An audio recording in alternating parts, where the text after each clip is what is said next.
रुकिए मेरे दोस्तों, इस वीडियो को पूरा मुकम्मल देख कर जाइए, क्योंकि मोहम्मद अली फैजी के ज़रिए कौम उम्मत मुस्लिमा पर बहुत गहरा मैसेज पहुंचने वाला है। हम हुजूर का मिंबर सजाते हैं हुजूर की बातें सुनने के लिए, लेकिन हम जिससे हुजूर की बातें सुनते हैं वो हुजूर की बातों के खिलाफ हो, फिर क्या मैसेज पहुंचने वाला है? फिर कौम उम्मत मुस्लिमा जो है अपना सर झुका तो सकती है लेकिन उठा नहीं सकती।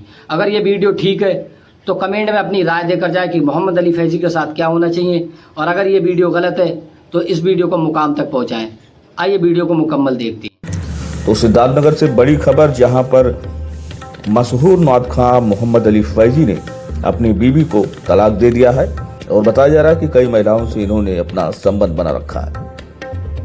इसलिए सोशल मीडिया पर पिछले कुछ दिनों से कई तस्वीरें और विभिन्न प्रकार के दावे तेजी से वायरल हो रहे हैं।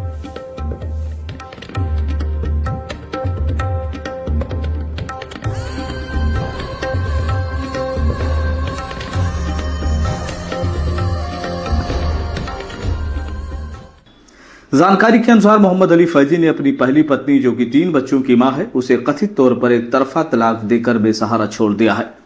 पीड़िता न्याय की गुहार लेकर स्थानीय थानों और प्रशासनिक अधिकारियों के चक्कर काट रही थी। इस मामले में परपंचायत हुई, लेकिन इस मामले का अंजाम क्या हुआ इसकी अभी जानकारी पूरी तरह से नहीं हो पाई है। और सबसे बड़ा चौंकाने वाला मोड़ तब आया जब स्थानीय सूत्रों ने दावा किया कि रमजान शरीफ से ठीक पहले फैजी ने बस्ती जिले की एक युवती को कथित तौर पर भगाकर निकाह कर लिया। ये भी बताया जा रहा कि उक्त युवती का रिश्ता पहले से कहीं और तय हो चुका था। परिजनों ने शादी के कार्ड तक बांट दिए थे, लेकिन इस घटना ने उस परिवार की खुशियां उजाड़ दी। चर्चा है कि बाद में उस युवती के साथ भी विश्वासघात हुआ और उसका जीवन भी अब सदमे में है। आइए जानते हैं कि कौन है मोहम्मद अली फैजी। मूल निवासी ये उत्तर प्रदेश के सिद्धार्थनगर जिले के इटवा के रहने वाले हैं।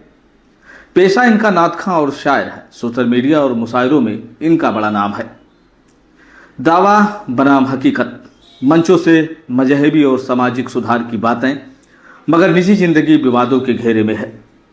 इनकी रीच कहां तक है ये भी हम बता दें आपको कि यूट्यूब और फेसबुक जैसे प्लेटफॉर्म पर लाखों फॉलोअर्स हैं। बताया जाता है दोस्तों की साजिश में और कौन कौन शामिल है। स्थानीय इनपुट के मुताबिक इस पूरे घटनाक्रम में फैजी अकेले नहीं है। पुलिस अगर जांच करती है तो इस पूरे नेटवर्क का पर्दाफाश हो सकता है। अब सवाल यह है कि क्या मजहबी और सामाजिक रसूख की आड़ में ऐसे गंभीर कृत्यों को दबाया जाता रहेगा? इन सब बातों की पूरी जानकारी लेने के लिए जब हमारे संवाददाता मिर्जा गुलाम जिलानी डुमरियागंज और इटवा क्षेत्र में गए तो बहुत सारे ऐसे लोग मिले जिन्होंने कैमरे पर अपनी बात तो नहीं की, लेकिन दबे जुबान में बहुत सारी बात कर दी। आइए आपको दिखाते हैं ये रिपोर्ट कि आखिर हमारे संवाददाता का ग्राउंड रिपोर्ट क्या है। देखिए, ऐसा हमारी कई लोगों से इस मामले में बात हुई है। कई आलिम दीन थे, कुछ बच्चे तलबा थे, कुछ नात ख्वां थे। एक से एक हैं, जानते ही हैं। ये लाइन ऐसी है कि शोहरत आदमी की हो जाती तो पूरे हिंदुस्तान तक के इसमें शोहरत हो जाती है। लेकिन जिन लोगों से मेरी बात हुई इस टॉपिक पर, इस खबर पर, तो लोगों ने यही कहा कि जो हरकत फैजी साहब ने किया है वो माफी के लायक नहीं है। क्योंकि रीजन ये है कि 3 बच्चे हैं, उन्होंने अपनी औरत को तलाक दे दिया। तो इस मामले में क्या समाज इनको माफ करेगा? जी देखिए, बिल्कुल समाज नहीं माफ करेगा इनको। और अभी तो मामला ये है कि अंदर ही अंदर किसी हिसाब से सेटलमेंट हो रहा है। हमारी बात जो लड़की है जिनको उन्होंने तलाक दिया है उसके परिजनों से हुई थी। उसके परिजन जो है कुछ सेटलमेंट की बात कह रहे थे, खुलकर कैमरे के सामने नहीं आए, ना उन्होंने अपना बयान दिया।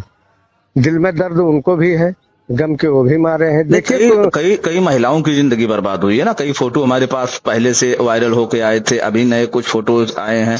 और आप ये बताइए कि इतने बड़े नात खां हैं, आप बड़े बड़े स्टेज पर बैठते हैं, आपको लोग मोहब्बत भरी निगाह से देखते हैं, आपकी बातों पर अमल करते हैं, और आप इस तरह से एक छोटी छोटी गंदगी फैला रहे हैं समाज में। क्या लोगों को आप मैसेज देना चाहते हैं? क्यूडी जी, देखिए ऐसा है, हमने एक आदमी ने हमको बयान दिया, कुछ बातें बताई। जैसे कुछ लोग हमको मिले गोंडा के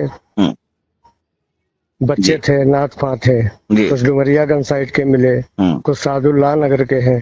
सादुल्लाह नगर के भी कुछ लोग ऐसे हैं जो फैजी साहब के बहुत क्लोज हैं, बहुत करीबी हैं। वो तो फैजी के बारे में बोलेंगे नहीं, दबी जबान से उन्होंने भी इसको गलत ही बताया। कितने भी अच्छे उनके रिलेशन हो सकते हैं, लेकिन दबी जबान में उन्होंने जो है इसको, और नाम ना छापने की शर्त पे, नाम ना बताने की शर्त पे, दबी जबान पे, जब ग्राउंड रिपोर्टिंग मैं कर रहा था तब ये बातें सारी खुलकर सामने आई।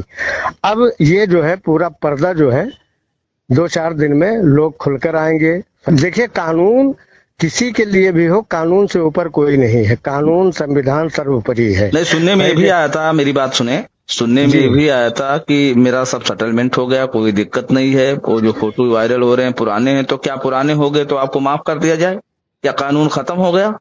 लोगों को तो 50-50 साल के बाद भी जेल हुआ है। बिल्कुल, अगर विक्टिम और पीड़ित जाता है पुलिस स्टेशन अपनी फरियाद लेकर तो कहीं ना कहीं उसकी सुनवाई होगी। ऐसा नहीं है, अगर ये एक तरफ से तो लोग, एक तलबा ये बता रहे थे कि फैजी साहब को पैसे का बहुत घमंड है, वो मुझसे कह रहे थे कि हम सारा जो है मामला पैसे से सब डील कर लेंगे। अगर पैसे में इतनी ताकत होती ना तो इंदिरा गांधी जेल ना जाती, भारत का प्राइम मिनिस्टर जेल चला गया है। संविधान सबके लिए बराबर है। और जहां तक कि ये हरकत देखने के बाद जो है क्यूडी जी, मुझे ये लग रहा है कि उनको अरब से लौट कर आए हैं, अच्छी जगह गए थे, उम्रा करने गए थे, सबको अल्लाह ताला तौफीक दे, सब जाएं, दयारे नबी देखे, लेकिन वो आके अरबों वाला कल्चर इस्तेमाल कर लिया उन्होंने। हो, यानी कुल मिलाकर यूं कह लिए जिस तरह वहाँ 4-4, 5-5 बीबियां लोग रखते हैं, जी, तो इंडिया में वो फॉलो करेंगे क्या? सेम वही, क्योंकि उनके पास दिरहम और दिनारों की कमी नहीं है और इनके पास लुटाने वाले अंधभक्तों की कमी नहीं है। जी जी जी, है ना, अंधभक्त लोग जो है, अब शायद हो सकता है। तो ऐसे में क्या फिर दिख रहा है, लोग कैमरे के सामने कब आएंगे और इस मामले में क्या सरकार से एक्शन लेगी, क्या सीन बनेगा? देखिए, मैं आपको वादा करता हूँ इंडिया टाइम्स न्यूज के माध्यम से और अपने माध्यम से कि 4-5 दिन में पूरी तस्वीर साफ हो जाएगी इस मामले में। जी बिल्कुल, बहुत खूब, बहुत खूब।